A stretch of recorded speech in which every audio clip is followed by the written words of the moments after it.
আল্লামাল ইনসানা আল্লামাহুল বায়ান। মানুষ সৃষ্টি করেছি, শুধু মানুষকে সৃষ্টি করি নাই, আমি আবার তার জোড়াও তৈরি করে দিয়েছি। মানুষ একা একা না, পৃথিবীতে সব জোড়ায় জোড়ায় তৈরি করেছি।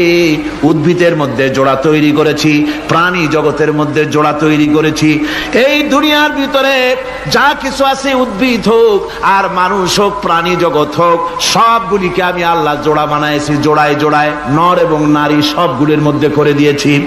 ওয়া মিন আয়াতিহি আন খালাকা লাকুম মিন আনফুসিকুম আজওয়াজান লিতাসকুনু ইলাইহা ওয়া জাআলা বাইনাকুম মাওয়াদ্দাতান ওয়া রাহমা।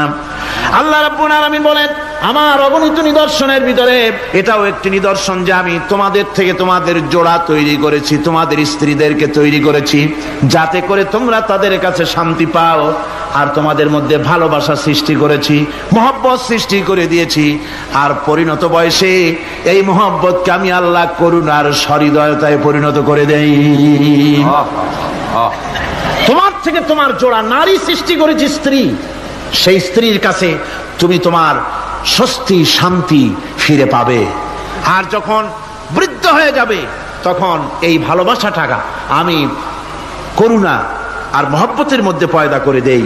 এর দ্বারা এই ভালোবাসা এবং মহব্বতের মাধ্যমে সন্তান সন্ততি পৃথিবীতে আসে, নাতি আসে, পৌত্র আসে, পৌত্রী আসে। এভাবে করে আত্মীয় স্বজন পরিবেষ্টিত অবস্থায় দুনিয়ায় মানব বংশ আমি এভাবে করে বৃদ্ধি করি। আর এরপরে মানব সৃষ্টি করে মানুষকে এক পরিবেশ সৃষ্টি করে দিয়ে তাকে কথা বলারও আমি ভাষা শিখিয়েছি। আল্লামাহুল বায়ান। মানুষকে আমি কি শিক্ষা দিয়েছি? কথা বলতে আমি শিক্ষা দিয়েছি।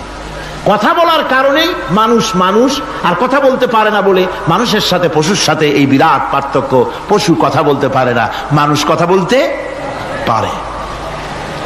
কথা বলা হচ্ছে মানুষের একটা বিশেষ বৈশিষ্ট্য।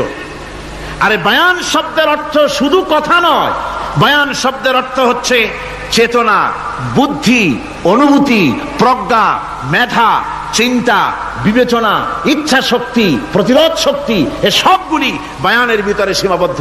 যে আমি বায়ান শিক্ষা দিয়েছি, তার মানে এতগুলি জিনিস আমি তোমার মধ্যে আমি সৃষ্টি করে দিয়েছি মানুষের মধ্যে। এরপরে এ বায়ান একটি শিক্ষা। শিক্ষা বলতে বুঝায়, এই শিক্ষাটা আল্লাহ সবাইকে দিয়েছেন। মাছ সাঁতার কাটতে পারবে, পাখি আকাশে উঠতে পারবে, পাখিকে আল্লাহ ওড়ার ক্ষমতা দিয়েছেন। মুরগির বাচ্চা ডিমের থেকে বের করে পানির মধ্যে ছেড়ে দিবেন, ও সাঁতার কাটতে পারবে না। আপনি আমারে কোন মুরগির ডিমের ভিতরে মুরগির বাচ্চা, হাঁসের ডিমের ভিতরে হাঁসের বাচ্চা, সে কি করে বোঝে ডিমের কোন অংশ পাতলা? সেই অংশটা সে অপারেশন শুরু করে দেয়। সে কিন্তু সব জায়গায় ঠোকায় না। ওই ডিমের পর্দার ভিতরে একটা অংশ আছে পাতলা, সামান্য পাতলা, সেই পাতলা অংশ সে ঠুক ঠুক করে একটুখানি অপারেশন করে, পর্দাটা ফেটে যায়, সেখান থেকে সে বেরিয়ে আসে। কে শিখালো যে এই জায়গায় ঠুক ঠুক করে আওয়াজ কর, বেরোতে পারবি? কে শিখালো? আল্লাহ পাক শিক্ষা দিয়েছেন। এটা বায়ানের অন্তর্গত। মানুষকে দিয়েছেন বায়ান, ওকে দিয়েছেন শিক্ষা। হাঁসের বাচ্চা পানির ভিতরে ছেড়ে দিলে ওকে সাঁতার কাটতে হবে, কে শিখালো? আল্লাহ পাক। বাতাসে পাখিরা উড়ে বেড়ায় ডানা মেলে।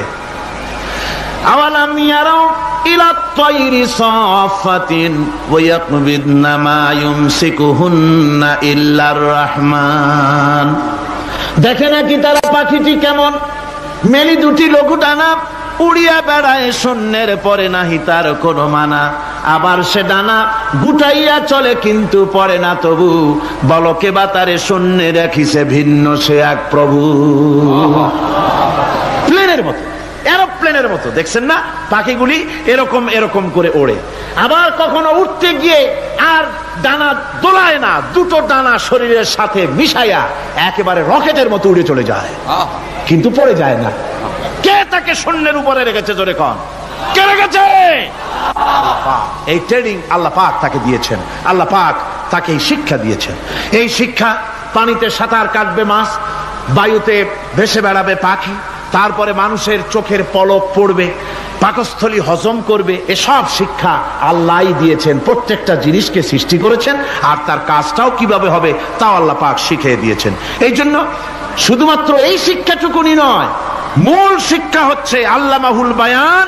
এর আসল অর্থ হলো মানুষের জ্ঞানের পূর্ণতার জন্য আল্লাহ পাক বায়ান দিয়েছেন। সে বায়ান হচ্ছে কোরআনে কারীম। সে বায়ান কি?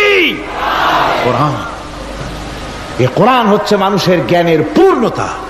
কোরআন দিয়েই মানুষের জ্ঞান পরিপূর্ণ হয়। ওমা উতীতুম মিনাল ইলমি ইল্লা কালিলা, তোমাদেরকে খুব সামান্যতম জ্ঞান দেওয়া হয়েছে। আসল জ্ঞানের মালিক কে? আল্লাহ সুবহানাহু ওয়া তাআলা। আল্লাহ রাব্বুল আলামিন বলেন, আশ-শামসু ওয়াল কমারু বিহুসবান ওয়ান নাজমু ওয়াশ-শাজারু ইয়াসজুদান। সূর্য এবং চন্দ্র একটা বিরাট একটা হিসাবের অনুসরণে বাধ্য। সূর্য আর চন্দ্র একটা হিসাবের অনুসরণে বাধ্য। এর ব্যতিক্রম হওয়ার কোনো উপায় নাই। সূর্য এবং চন্দ্র তার আপন আপন কক্ষপথে ঘুরবে। ইচ্ছে মাফিক সূর্য চন্দ্র ঘুরতে পারবে না। রাত 12টার সময় সূর্য এসে বলতে পারবে না, বেটা রাত ছন, আমি এখন উদিত হব। পারবে? পারবে না। দিনের দুপুরের সময় রাত এসে মাথা চাড়া দিয়ে জাগাতে পারবে না, দিন সরে যা, আমি এখন সবটাকে রাত বানায় দেব। পারবে না।